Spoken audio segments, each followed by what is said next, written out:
आप में से बहुत से लोगों के मेरे पास मैसेजेस आए कि हाँ, मुझे ओशन गेट की टाइटैनिक सबमरीन के ऊपर वीडियो बनानी चाहिए। लेकिन मैं आप सभी को बता दूं कि जब से ये इंसिडेंट हुआ था और जैसे ही खबरों में आया उसी टाइम से मैं इस इंसिडेंट के पीछे पड़ गया था, और इसीलिए मैं ये वीडियो लेट बना रहा हूं क्योंकि मुझे पूरी इंफॉर्मेशन कलेक्ट भी करनी थी। बहुत टाइम लगा, बहुत सारे लोगों से बातें भी करी, बहुत सारी वीडियोस भी देखी, बहुत सारे आर्टिकल्स भी पढ़े, और उनमें से जो निकल कर सामने आया वो मैं आज आपको पूरा कंक्लूजन समझाऊंगा कि आखिर इस सबमरीन के साथ समुद्र की 13,000 फीट की गहराइयों में आखिर क्या हुआ था। ये सच में बहुत ज्यादा क्लॉस्ट्रोफोबिक होने वाला है। जरूर इस चीज का फोबिया भी लोगों को हो जाता है, और सच में मरीन लाइफ के लिए ये एक बहुत ही ज्यादा दुखद घटना हमेशा के लिए इतिहास में छप गई। मैं आपसे अक्सर लाइक्स वगैरह के लिए बोलता हूं, लेकिन आज मुझे कोई लाइक्स वाइक्स नहीं चाहिए हैं। आपका मन करे तो करिए, नहीं करे तो मत करिएगा। लेकिन हाँ, वीडियो को एंड तक जरूर देखिएगा, आपको समझ आएगा कि आखिर इस सबमरीन के साथ क्या हुआ था। इस पूरे कांड की शुरुआत होती है 14 अप्रैल 1912 से। जी हां, 14 अप्रैल 1912 का वो दिन था जब टाइटैनिक अपनी यात्रा के 5वें दिन पर था। वो एक्चुअल में 9 अप्रैल 1912 के दिन ब्रिटेन से न्यूयॉर्क की यात्रा पर निकला था, लेकिन इससे पहले कि वो न्यूयॉर्क पहुंच पाता, तट से तकरीबन 700 किलोमीटर पहले ही वो एक बहुत बड़े बर्फ के पहाड़ से टकरा गया, और उस पहाड़ के टकराते ही वो टाइटैनिक 2 हिस्सों में टूट गया। और जैसे ही वो 2 हिस्सों में टूटा तो आपको पता है कि वो डूबना शुरू हुआ। उसके अंदर तकरीबन 3000 के आसपास लोग मौजूद थे, जिनमें से 1534 लोग मौके पर ही मारे गए। और इनमें से ज्यादातर मरने वालों का रीजन यही था कि हाँ, पानी बहुत ज्यादा ठंडा था, उनको रेस्क्यू टाइम पर नहीं मिल पाया। रेस्क्यू इसलिए भी टाइम पर नहीं मिला क्योंकि जो शुरुआती रेस्क्यू बोट्स थी उनको तो तकरीबन आधा भर के ही वहां से निकाल दिया गया था। अगर उसके अंदर और ज्यादा लोगों को बैठाकर उनका रेस्क्यू किया जाता तो ऑब्वियसली मरने वालों का आंकड़ा बहुत ज्यादा कम हो जाता। खैर, अब ये जहाज टूट चुका था 2 हिस्सों में, धीरे धीरे इसने डूबना शुरू किया, रेस्क्यू लेट पहुंचा, जहाज धीरे धीरे डूबता ही जा रहा था। लोग तकरीबन 1534 उस टाइम पर मर चुके थे। अब जहाज नीचे जाता गया पानी के अंदर, और तकरीबन 12,800 फीट की गहराई पर, मैं कहूं आपको तकरीबन 4 किलोमीटर की गहराई में, पानी के अंदर 4 किलोमीटर की गहराई में जाकर तल में अब ये जहाज बैठ चुका था। जहाज तो बैठ गया, लेकिन अब दिक्कत यह थी कि यह जहाज उस टाइम पर पूरी दुनिया का सबसे फेमस जहाज था। सबसे फेमस इसलिए क्योंकि जिस कंपनी ने इस जहाज को बनाया था वो एक क्लेम कर रही थी कि यह जहाज कभी भी डूब ही नहीं सकता। कभी भी इसके साथ कोई दुर्घटना हो भी जाए तो भी इस जहाज को कुछ नहीं होगा, ये कभी डूबेगा नहीं। इसी वजह से पूरी दुनिया के अंदर इतना फेमस हुआ। दुनिया के बड़े बड़े अरबपति उस टाइम पर जो थे वो इस जहाज की यात्रा करने के लिए महीनों पहले की टिकट बुकिंग में वेटिंग में रखे हुए थे, और फाइनली ये अपनी पहली ही यात्रा में इसके साथ कांड हो गया। 14 अप्रैल 1912 के दिन यह कांड हुआ था। 72-73 सालों का समय बीत गया।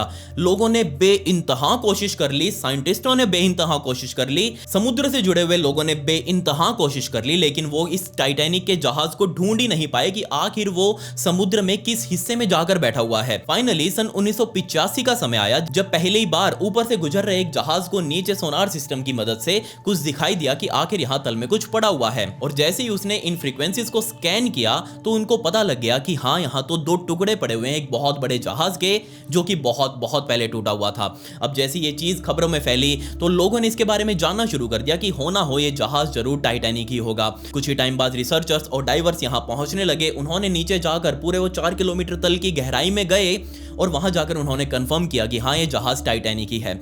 अब क्योंकि ये जहाज उस टाइम पर बहुत फेमस था और तब से ही बहुत ज्यादा वो फेमस चलता भी आ रहा था, और इस फेमस चलने की सब्जी में तड़का लगाया टाइटैनिक मूवी ने। जी हाँ, जैसे ही टाइटैनिक मूवी आई उससे लोगों को पता लग गया कि आखिर इस जहाज के साथ क्या हुआ था। तो लोगों के अंदर और ज्यादा इच्छाएं होने लगी कि वो हाँ, इस जहाज को जाकर देखें कि वो जहाज कैसा था, अब उसके साथ क्या हो चुका है। उसके जो दोनों टुकड़े हैं वो आपस में काफी, मैं कहूँ आप सैकड़ों फीट की दूरी के ऊपर पड़े हुए हैं। तो वो देखना चाह रहे थे कि आखिर वो जहाज कहां से टूटा, क्या अब उसके अंदर बचा हुआ है, और क्या हम वहां से कुछ निकाल कर लेकर आ सकते हैं। अब ये चीज ना सिर्फ एक रिसर्च के लिए पॉइंट थी बल्कि टूरिस्ट अट्रैक्शन भी बन चुकी थी। लोगों ने यहाँ इस टूटे हुए टाइटैनिक को देखने के लिए एक टूरिस्ट स्पॉट बना लिया था, और इसके लिए वो करोड़ों रुपए खर्च करने के लिए भी तैयार थे। और ऐसे ही 4 लोग और थे जो करोड़ों रुपए खर्च करके इसी टाइटैनिक जहाज को देखना चाहते थे। इनमें से सबसे पहले एक्शन एविएशन के फाउंडर हामिश हार्डिंग। जी हाँ, ये वही हामिश हैं जिन्होंने जेफ बेजोस के साथ स्पेस यात्रा भी की थी। वो इनके साथ एक रॉकेट में बैठकर ऊपर अंतरिक्ष में भी घूम के आए थे। इसके अलावा 77 साल के पॉल हेनरी, जो पहले भी कई बार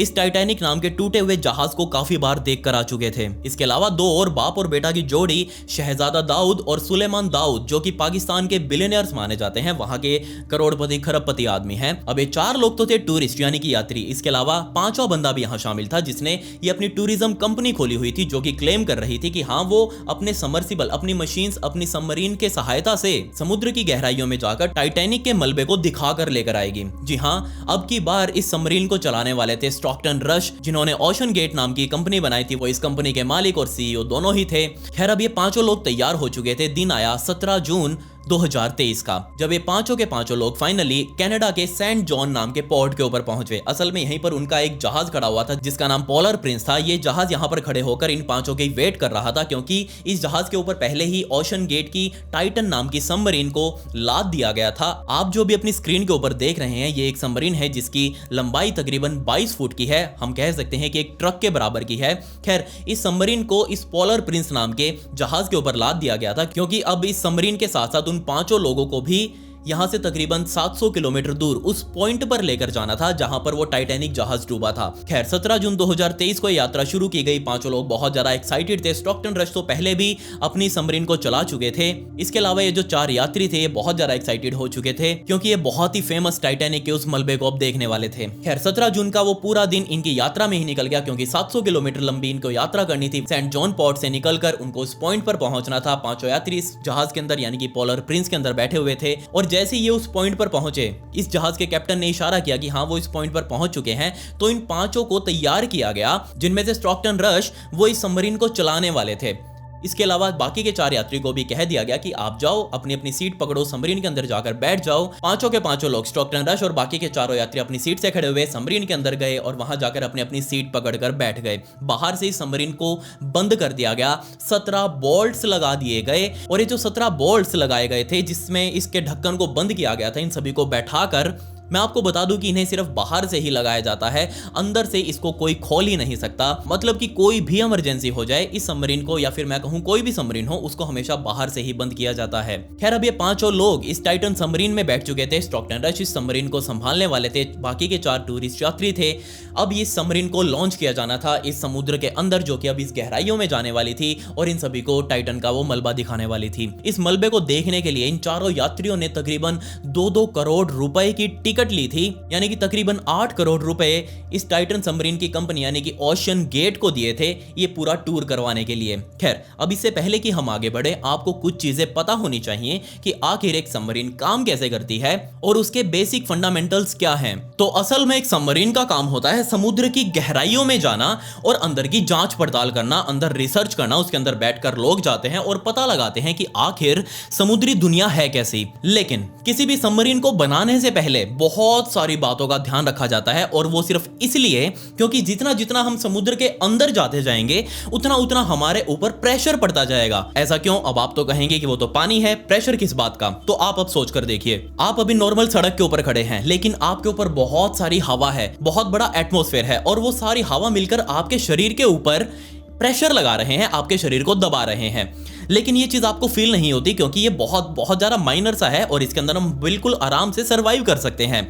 लेकिन यही चीज अगर पानी के अंदर हो तो वो बहुत ज्यादा भारी होता है हवा से तो, और जैसे ही कोई भी चीज पानी के अंदर जाती है तो वो उसके ऊपर पानी, जो उसके ऊपर का पानी है, मतलब कि इस लेवल के ऊपर बंदा है और यहाँ पानी है, तो ये जो ऊपर वाला पानी है वो उस नीचे वाले बंदे के ऊपर दबाव लगाएगा। यानी कि जो उसके शरीर के ऊपर पानी है वो सारा बोझ उसके शरीर के ऊपर आया हुआ है। बेशक वो तैर रहा हो, लेकिन वो दबाव तो फील होगा ही। आप किसी भी स्विमिंग पूल के अंदर जाकर 4-5 फुट गहरा ही क्यों ना हो, आप उसके तल पर कभी बैठकर देखना, आराम से उकड़ू बैठ जाना, बेशक चौकड़ी मार लेना, लेकिन जब आप बैठेंगे तो आपको फील होगा कि जो सारा पानी है मेरे शरीर के ऊपर, ये सारा दबाव डाल रहा है, मुझे दबा रहा है।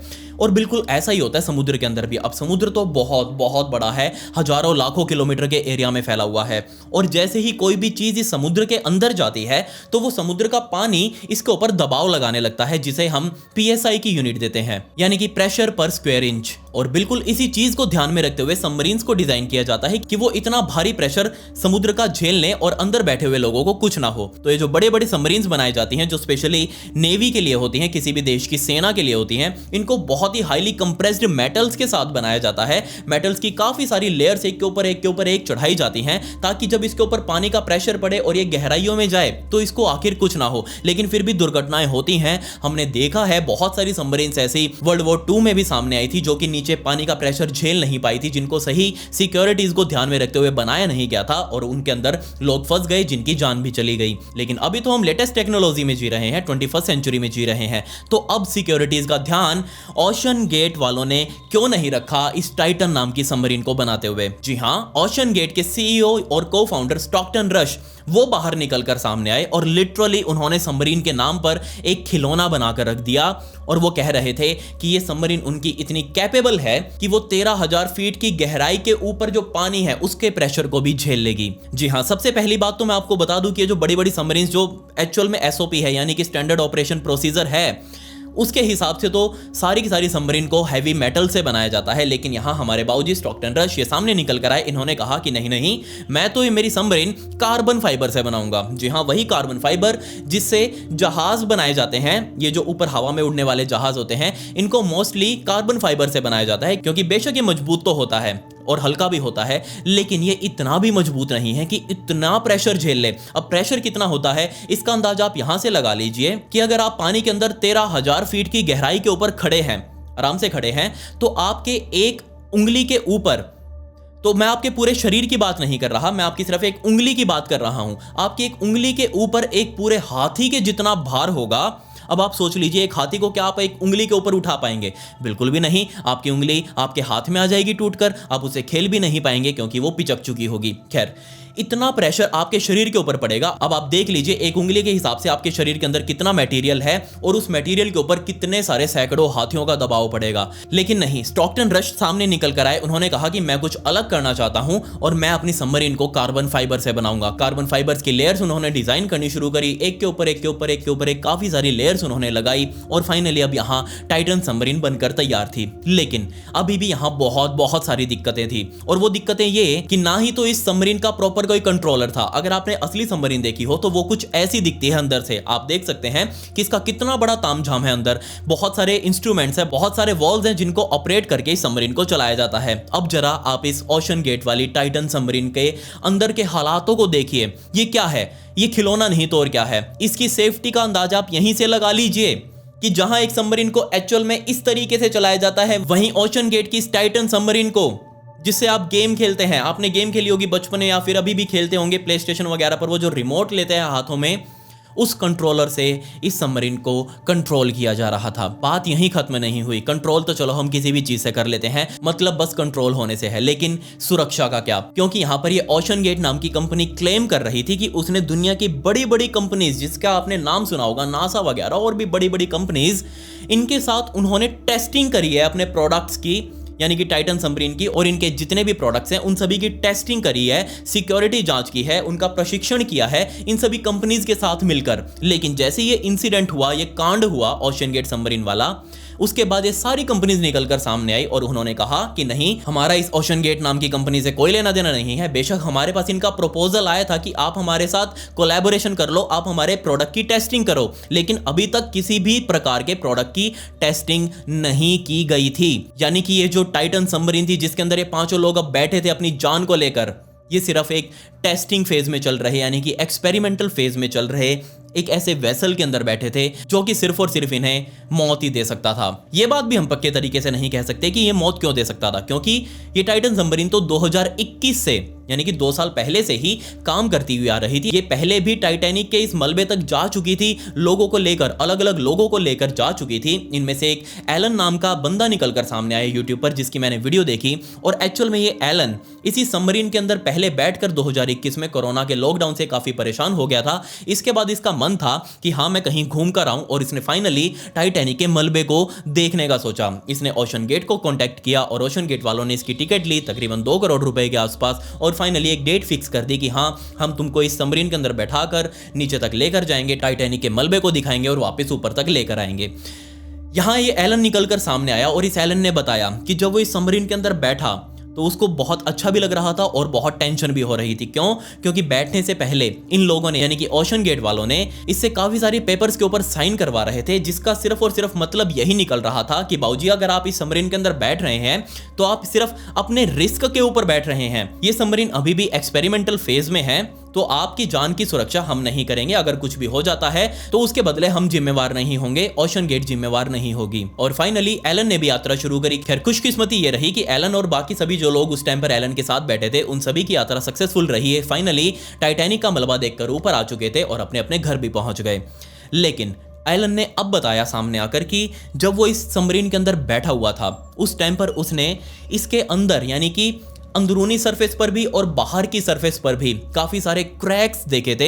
और जब ये सबमरीन अपनी डुबकी लगा रही थी, नीचे की तरफ जा रही थी, तब भी उसको इस सबमरीन के चटकने की आवाज आ रही थी। कड़कड़ कड़कड़ बज रही थी वो, जैसे कि ये खुल रही हो, इसके पार्ट्स टूट रहे हो आपस में। और जब ये चीज एलन ने नोटिस करी, उसके अंदर डर भी था लेकिन एक्साइटमेंट भी थी कि वो अब टाइटैनिक के मलबे को देखेगा। फाइनली 18 जून 2023 का दिन आ चुका था जब ये पांचों लोग, यानी कि स्टॉकटन रश और बाकी के चारों टूरिस्ट इस पॉइंट पर पहुंच चुके थे जहां से अब इनको डुबकी लगानी थी। पांचों के पांचों जाकर अंदर बैठे सबमरीन में। सबमरीन को नीचे की तरफ लॉन्च किया गया। सुबह 8 बजे का टाइम आ चुका था जब इस सबमरीन को लॉन्च किया था, 18 जून के सुबह सुबह।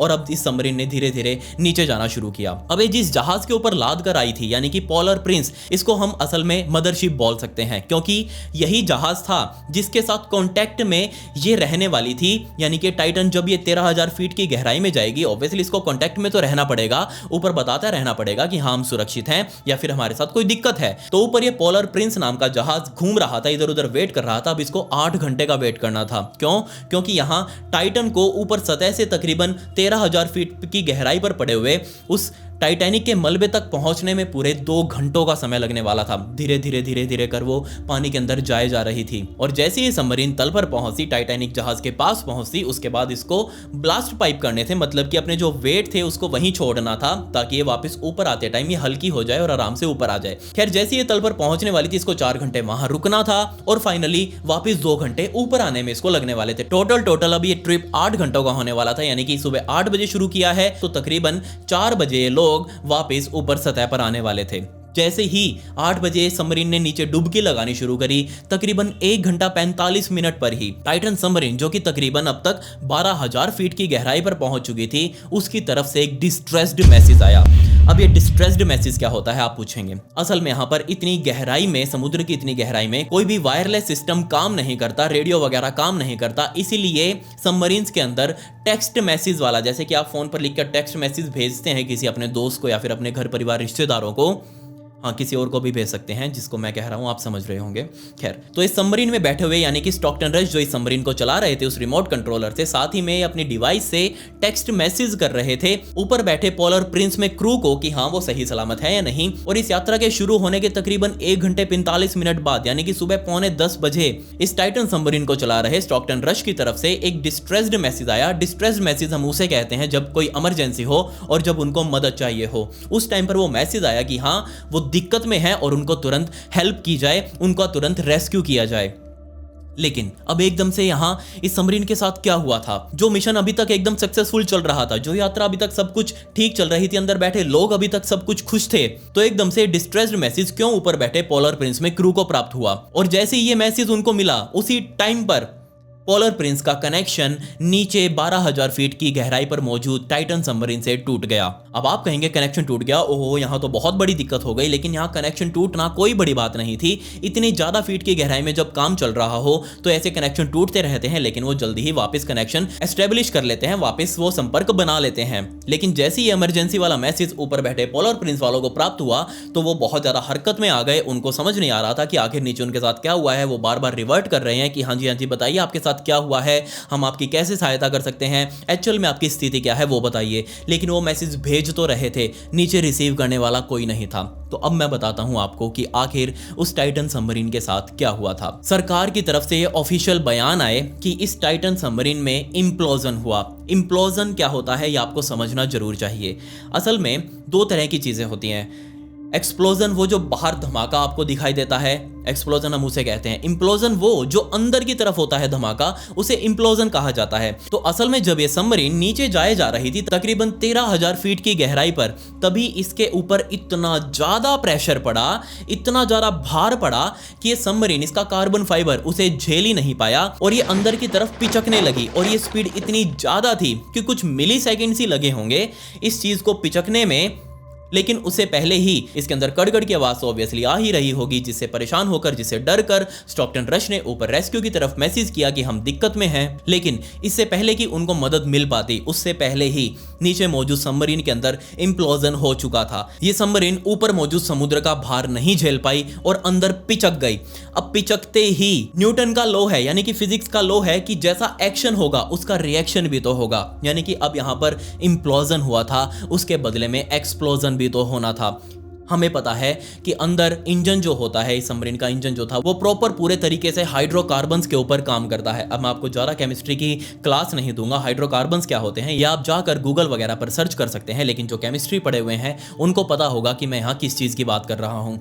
जो इंजन होता है वो हाइड्रोकार्बन के ऊपर चलता है और जैसे ये सबमरीन पिच की, उसका इंजन भी पिच का, अंदर जो इंजन चल रहा था वो तो एक्सप्लोजन कर ही रहा था, उसके अंदर तो बार बार जो वो पिस्टन जो थे वो चल ही रहे थे, तभी तो सबमरीन एक जगह टिकी हुई थी, इंजन के ऊपर चल रही थी।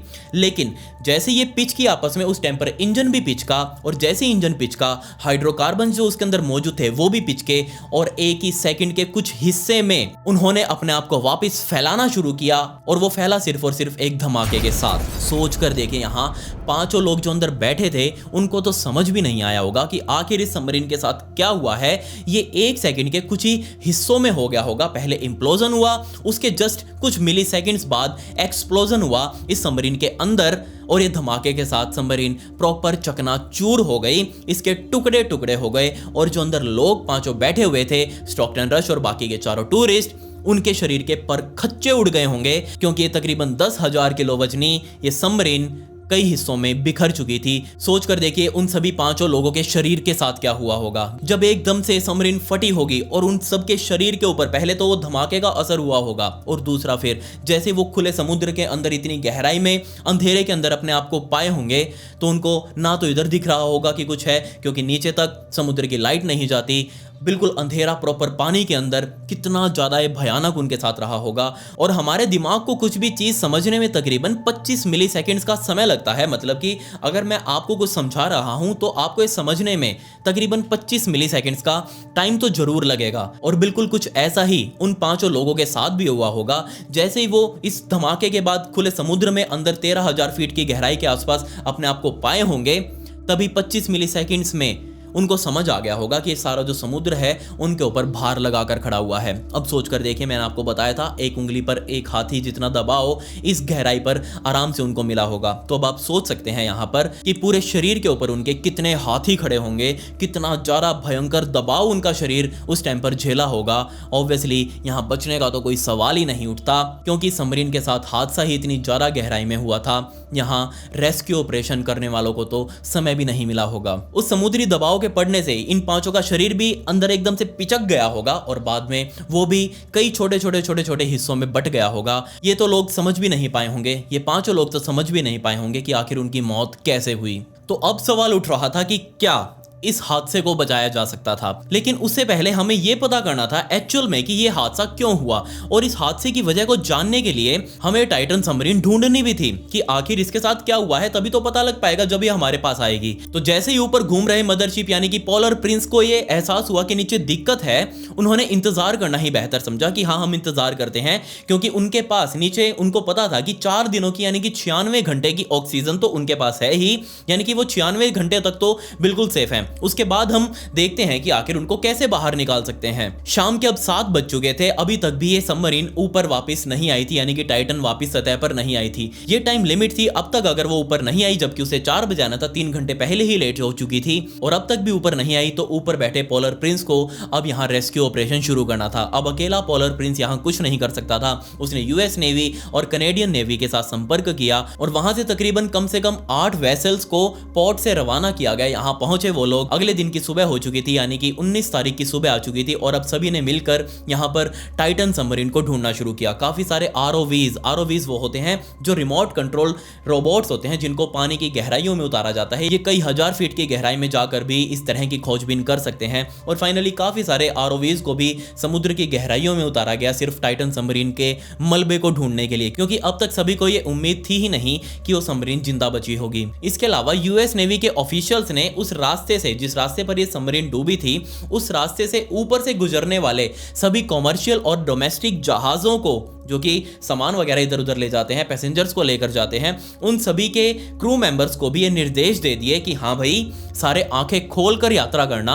क्या पता तुमको सबमरीन ऊपर तैरती हुई दिख जाए, क्या पता हमें उसका मलबा मिल जाए या फिर कोई और सुराग मिल जाए। तो जब भी तुम उस रास्ते से निकलो तो सभी अपनी आंखें खोलकर रखना बाहर। लेकिन अभी तक भी कोई सबमरीन का पता नहीं चल पा रहा था। 21 जून का दिन आ चुका था और अभी तक भी सबमरीन नहीं मिली थी। सभी ने अब तक उम्मीद छोड़ दी थी, क्योंकि वो 96 घंटे भी पूरे हो गए थे। अब तो यहाँ किसी को लग ही नहीं रहा था कि वो लोग कभी जिंदा बचकर बाहर निकल पाएंगे। 21 जून की सुबह 6 बजे ऊपर मौजूद जहाज जो कि उस सबमरीन को तलाश रहे थे, सोनार स्कैनिंग की सहायता से उनको ऊपर एक सिग्नल मिला और इस सिग्नल के मिलते ही सभी लोग चौकन्ना हो गए कि हाँ उन्होंने वापस ढूंढ लिया इस सबमरीन को। और तुरंत ही नीचे तल पर मौजूद जितने भी आरओवीज घूम रहे थे, रोबोट घूम रहे थे, उन सभी को सिग्नल की तरफ भेजा गया। लेकिन वो सिग्नल किसी और ही चीज का था, वहां पर वो सबमरीन नहीं मौजूद थी। लेकिन कनाडा के एक और रोबोट ने, जिसका मॉडल नंबर 6000 है, आई थिंक, हाँ 6000 ही है, उसने तकरीबन टाइटैनिक के इस मलबे से 1600 फीट दूर टाइटन सबमरीन की पूंछ जो थी, वो चोंच वाली पूंछ, वो टुकड़ा टाइटैनिक के मलबे से तकरीबन 1600 फीट दूर पड़े हुए देखा। जैसे ये चीज